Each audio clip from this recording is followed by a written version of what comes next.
Secunderabad parliament నియోజకవర్గంలో BJP అభ్యర్థి కేంద్ర మంత్రి కిషన్ రెడ్డి మంగళవారం ప్రచారం జోరుగా సాగించారు. బీజేపీ హయాంలో జరుగుతున్న అభివృద్ధి, దేశం సాధిస్తున్న విజయాలను వివరిస్తూ మరోవైపు కాంగ్రెస్ పార్టీపై కిషన్ రెడ్డి నిప్పులు చెరిగారు.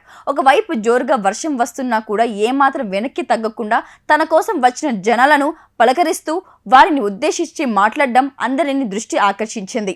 కిషన్ రెడ్డికి నిజంగా గ్రేట్ లీడర్ అంటూ స్థానికులు ప్రశంసల వర్షం కురిపిస్తున్నారు. వర్షంలో కూడా ర్యాలీని ఆపకుండా ముందుకు సాగిస్తున్న కిషన్ రెడ్డి పట్టుదలకు ప్రతి ఒక్కరూ ఫిదా అవుతున్నారు. ప్రచారంలో భాగంగా కిషన్ రెడ్డి మాట్లాడుతూ తెలంగాణలో బీజేపీకి డబుల్ డిజిట్ సీట్లు వస్తాయి. స్వతంత్రం వచ్చినప్పటి నుంచి 2014 వరకు దేశంపై అనేక ఉగ్రదాడులు జరిగాయి. యూటీలతో పాటు 10 రాష్ట్రాలకు నేను ఇన్ఛార్జిగా ఉన్నాను. జమ్మూ కాశ్మీర్లో 42,000 మంది పాకిస్తాన్ కారణంగా చనిపోయారు. హైదరాబాద్లో సహా అన్ని ప్రాంతాలలో ఐఎస్ఐకి నెట్వర్క్ ఉంది. ప్రధాని నరేంద్ర మోదీ బాధ్యతలు చేపట్టిన తర్వాత దేశంలో ఐఎస్ఐ లేకుండా చేశాం. పాకిస్తాన్ని టెర్రరిస్ట్గా దేశంగా ప్రపంచం గుర్తించేలా చేసి ఏకాకిని చేశామన్నారు. ఏ దేశాలు కూడా ఇప్పుడు పాక్కి సహాయం చేసేందుకు ముందుకు రావడం లేదు. ఐఎస్ఐను దెబ్బతీయడంలో పెద్ద నోట్ల రద్దు కూడా ఒక భాగమే అన్నారు. పాకిస్తాన్లో రోజుకు ఒక టెర్రరిస్ట్ ఆర్గనైజేషన్ లీడర్స్ చనిపోతున్నారు. ఎవరు చంపుతున్నారో కూడా ప్రపంచ దేశాలకు తెలియడం లేదన్నారు. భారత్ను దెబ్బతీయాలని చేసిన టెర్రరిస్టులంతా చనిపోతున్నారని అన్నారు. ఆర్టికల్ 370 రద్దుకు ముందు వరకు కూడా జమ్మూ కాశ్మీర్కు ఒక ప్రధాని, ఇండియాకు ఒక ప్రధాని ఉండేవారన్నారు. జమ్మూ కాశ్మీర్లో మొన్నటికి వరకు జిన్నా రాజ్యాంగం ఉండేది. ఇప్పుడు జమ్మూ కాశ్మీర్లో భారత రాజ్యాంగాన్ని అమలు చేసి హక్కులను కాపాడుతున్నాము అంటే అది మోడీ వల్లే. భయంకరమైన ఆర్టికల్ 370ని మోడీ రద్దు చేశారన్నారు.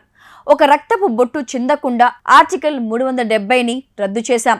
33 ఏళ్ల తర్వాత జమ్మూ కాశ్మీర్లో పంచాయతీ ఎన్నికలు నిర్వహించామన్నారు. దేశంలో ఎక్కడికి వెళ్లినా అద్భుతమైన రోడ్లు వేశామన్నారు. హైదరాబాద్ చుట్టూ RRR నిర్మాణం జరుగుతోంది. రిజర్వేషన్ తీసేస్తే పరిస్థితి మన చేతుల్లో ఉందన్నారు. మోడీ ప్రభుత్వం 10 లక్షల కోట్లతో చేసిన అభివృద్ధి రేవంత్ కు గాడిద గుడ్డులాగా కనిపిస్తుందన్నారు. రేవంత్ ముఖ్యమంత్రి అనే ఆలోచన లేకుండా పిచ్చి మాటలు మాట్లాడుతున్నానన్నాడు.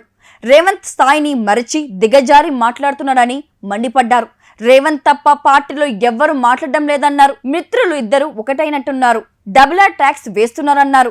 రాష్ట్రంలో మూతపడ్డ స్కూళ్లను రీఓపెన్ చేసే పరిస్థితి లేదు. కేంద్ర ప్రభుత్వం నుంచి వస్తున్న నిధులను కూడా స్వాధీనోగం చేయాలని అసమర్థత ముఖ్యమంత్రి రేవంత్ రెడ్డి అంటూ కిషన్ రెడ్డి తీవ్ర స్థాయిలో విరుచుకుపడ్డారు.